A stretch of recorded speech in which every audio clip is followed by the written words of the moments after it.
This is completely un-American. Adam says he hopes people will not confuse him with the bad guys. I'm just going to try to show that I'm kind and I'm innocent and I'm just a good person. Thelma Gutierrez, CNN, Los Angeles. I want to clarify what I was reporting out of Hamburg, Germany. I know more now about the situation there. It seems that the search for suspects, of course, is around the world right now. A man is being detained in Hamburg, Germany for questioning by state police there, and this is the reason why. It appears that police in Hamburg, Germany think that he may have a connection with two people who are suspects, possibly the pilots of two of the planes which flew into the World Trade Center and the Pentagon. It appears that he may have had a connection with these two students who were taking flight lessons in Florida at Huffman Aviation Flight School. This man they're questioning in Hamburg, Germany, may have known them because apparently these two students for a time had lived in Germany as early as July of 2000. So once again, state police in Hamburg, Germany, questioning a man who may have actually known two of the suspects. Vince? All right, thanks, Carol. Through flight information and reports of cell phone calls, CNN has been able to piece together some of what happened during those fateful flights on Tuesday. CNN's Miles O'Brien brings us what we know so far. Nothing seemed amiss when American Airlines Flight 11 left the runway in Boston Tuesday morning. The 767-200 was about half full, toting 81 passengers, a cockpit crew of 2, and 9 flight attendants to the opposite coast. The captain likely planned for a 5-hour flight, so there was roughly 8,500 gallons of jet fuel in its 3 tanks. FAA radars tracked the airliner as it followed the flight plan. But then, about 20 minutes into the flight, somewhere over upstate New York, it turned sharply to the south. Flight 11 was hijacked, apparently by knife-wielding men. Airline pilots are trained to handle such situations by keeping calm, complying with requests, and, if possible, dialing in an emergency 4-digit code on a device called a transponder. It transmits crucial flight data to air traffic controllers. The action takes seconds, but it appears no such code was entered. But in the cabin, a frantic flight attendant managed to use a phone to call American Airlines Command Center in Dallas. She reported the trouble. A pilot apparently keyed the microphone, transmitting a cockpit conversation. The hijackers could be heard saying, "We have more planes, we have more planes." Radio transmissions like this would have been recorded on the ground by the FAA. The police have identified 5 suspects that they believe were involved with this terrorist act, and 2 of whom may be brothers, apparently, reportedly. 2 of whom, 2 others, may have flown in from Portland and originated in Canada. About 5 minutes before Flight 11 started heading south, another 767, United Flight 175, left Boston, also for Los Angeles, 65 souls aboard. 15 minutes after becoming airborne, it veered off course. One passenger made 2 calls to his father. In one exchange, he said a flight attendant was stabbed. In the second call, he told his dad the plane was going down. They knew not to carry guns on the airplane. If they fired off a bullet, they could have had explosive decompression on the aircraft. They knew what they were doing, and they knew what their mission was, obviously.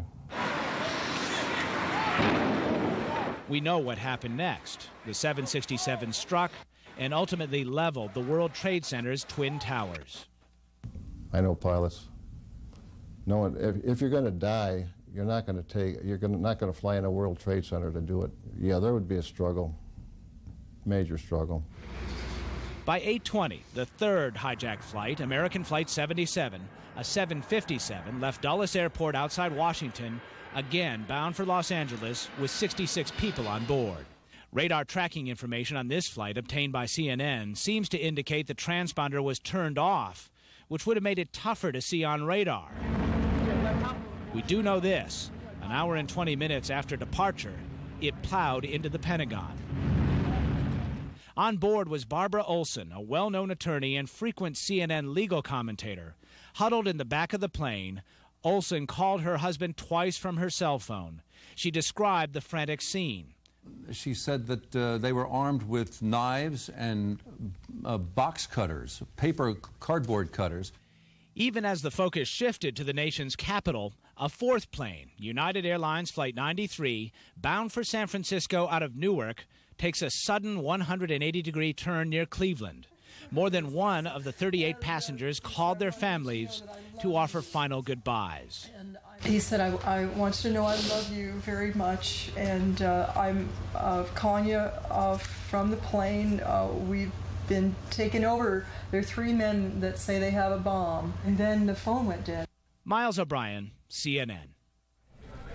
All right, a quick look now, a live picture of the United States Capitol, where a prayer vigil took place last night in the center rotunda of the Capitol, the sun rising on yet another day as Congress is being asked by President Bush to consider a resolution of force for an international audience. That is one of the first steps towards a military action should one be necessary in retaliation for these terrorist attacks. Also, Congress being asked for an emergency spending bill of some $20 billion estimated it will take to help rebuild as well as investigate this crime scene. Also, the sunrise coming over Lower Manhattan now, and what is the scene of the wreckage of the towers of the World Trade Center, and at last official account, 82 dead, 16 of them have been identified. A spokesman for the New York City Medical Examiner said it has about 5,000 body bags in stock, ordered another 5,000 to be delivered on Thursday, so that is grim news. Dogs and listening devices out, listening for voices or tapping. Much less noise, though, coming from inside the wreckage. So there is the fear that there could be still 6,000 body bags brought out by the Federal Emergency Management Agency in anticipation of what they're going to find. Yeah, what they're finding now is a real horror, no question. Very tough situation out there, far from normal in New York City or Washington yet. But right now we turn to Bob Franken, who is standing outside the Pentagon with a view of the damage as well as the investigation going on there. Morning, Bob. Good morning, and with the break of day, as you can see in back of me at the Pentagon, rescue workers are going to try and continue their grim task, trying to get into some of the areas that have proven difficult because the obvious reason, of course, is that huge slab that's leaning after the collision with the airplane a couple of days ago. Officials have already begun the work of bringing out some of the bodies on stretchers. The search continues. We do not have any official count on how many have been brought out, nor do we yet have a casualty estimate, although officials are now suggesting it's going to be in the 100 to 200 person range. They point out that there are about 150 who are Pentagon workers who are unaccounted for, and of course there were the 64 on the airplane. But no official figures yet, just a process continuing. Now there is a sense of normalcy they're trying to achieve here, if you can call it normalcy. All Pentagon workers are supposed to return at 8 a.m. Eastern, in other words, in a little less than an hour and a half to return to the Pentagon. Those who don't have offices, of course, and there are going to be any number of those, will be reassigned to other facilities. So they're trying to get back to that normalcy, if you can call it that, as I said. Also, the normal business of planning military operations, the foremost one being the retaliation that they're going to come up with, the organized retaliation, military action in all probability, once they can decide who will be the target. Carol? Thank you very much. Bob Franken reporting live outside the Pentagon. A lot of grieving still going on in anticipation of what they're going to find there. Well, we love that positive. They have the shot of the flag being draped over the wall, and we've kind of been clinging to that this morning as a real symbol of the bounce back. So. That's right. That's right. And every single employee at the Pentagon to report to work today. About half that building functional now, but they're getting back to business as usual, as close as possible. Well, families of the victims in Tuesday's attack are beginning yet another day, watching, waiting. Many still have no confirmation of what happened to their loved ones. CNN's Sheila Cast introduces us to one woman who's taken up a vigil at the crash site. Tracy Rowenhorst stands vigil as close as she can to the spot where the jet slammed into the Pentagon. She looks for any movement, any relevant detail. On Tuesday, her husband Edward, an accountant for the Army, was working near that spot. I feel I need to be here with him. If he's alive, then he'll definitely need me when he comes out. It is a frustrating but not lonely vigil. Eddie's parents and the best friends and neighbors who knew him even before he married Tracy 10 years and 2 kids ago keep each other's hopes up with wisecracks and jokes. That's what Eddie would do if he were with them, they say. I'm trying to be incredibly focused. If I don't, then I would be hysterical. And right now I don't need to be there. I need to be here watching awaiting. Officials say the best prospects for finding survivors are at the edges of the impact zone, where the smoke and the heat may not have been as intense. The husband of one who has survived keeps his own vigil at a hospital across town. You can still see smoke wafting up from the Pentagon. As soon as the first pictures flashed onto television, even though it was only Louise Kurtz's second day on the job, her husband Michael started to worry. Hours later, the hospital phoned. I came in teary-eyed. I didn't recognize my wife of 31 years. She's doing better. She's got 70% burns on her body. Back at what Tracy Rowenhorst calls ground zero, touched by an occasional prayer, she intends to keep her vigil. We're just sitting in limbo until they start bringing bodies out, I guess. Either way, dead or alive. And we'll be here until the very... If he's the last one out, we'll be here until he comes out. Sheila Cast for CNN, Washington. All the while we've been saying that, rather the United States officials have been saying, and we have been reporting that there were no credible warnings early on to let the U.S. forces or even the American people know that anything like this could happen on U.S. soil. Well, according to the editor-in-chief of a London-based Arab daily newspaper, there was a warning several weeks prior. We go now to London, where we're going to be speaking with Abdel Bari Atwan. Good morning. Good morning. All right, I just want to make sure I had the signal there to London. Let me ask you this. According to your newspaper, you are reporting that Osama bin Laden warned as much as 3 weeks ago that his followers would carry out an unprecedented and massive attack on the United States. Could you elaborate on this? What were the circumstances of this claim? You know, actually, you know, these kind of warning is routinic. We, you know, it's endless of telephone calls we receive every day, and I believe also other Arab newspaper and satellite channel received warning before.